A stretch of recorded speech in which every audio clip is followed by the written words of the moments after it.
ZerTV, le choix de la connaissance, septembre 1921, Simon Kimbangu tient un discours dans lequel il annonce son arrestation, les événements à venir pour l'Afrique et pour les peuples du Congo.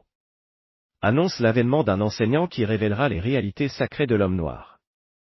Cette personnalité professera au sein des peuples du Congo l'homme noir. Elle sera aussi beaucoup combattue par ses contemporains qui n'accepteront pas aussitôt ses enseignements.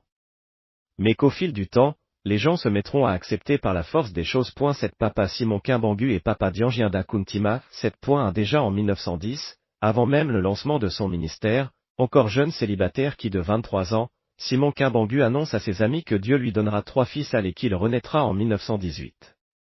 Effectivement, il eut 3 fils Kizolokel en l'an 1914, Bidioingana en l'an 1916, le 22 mars 1918, il a son 3e fils, Djangiinda, sécu lui Joseph Djangiinda Kuntima. 7.2 À l'instar de la nature de collaboration qu'il y avait entre Jésus-Christ et Simon de Kimbangu, les rencontres et entretiens entre ce dernier et Djangiinda Kuntima se redéroulaient.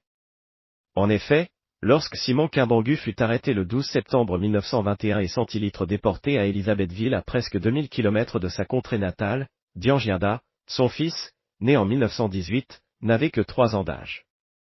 Simon Kimbangu demeura en déportation jusqu'à son décès en 1951, et durant toute cette période de 30 ans, sa petite famille, la mère et les 3 fils, n'étaient pas avec lui au lieu de déportation.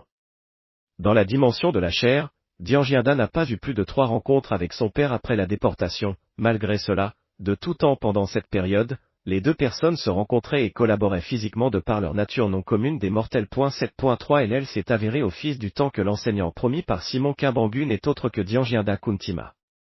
Ce dernier est la personnalité qui a rassemblé des milliers et des milliers de personnes au nom de Jésus-Christ et de son Père, construisant ainsi l'Église de Jésus-Christ sur la terre par son envoyé spécial Simon Kimbangu, dont il a été légalement le chef spirituel du 24 décembre 1959 au 8 juillet 1992. 7.4 Comme cela avait été annoncé par Simon Kimbangu le 10 septembre 1921, l'enseignant qui professerait auprès des peuples du Congo au sujet de l'homme noir, a exercé ce ministère en terre du Congo-Kinshasa, du Congo-Brazzaville et de l'Angola.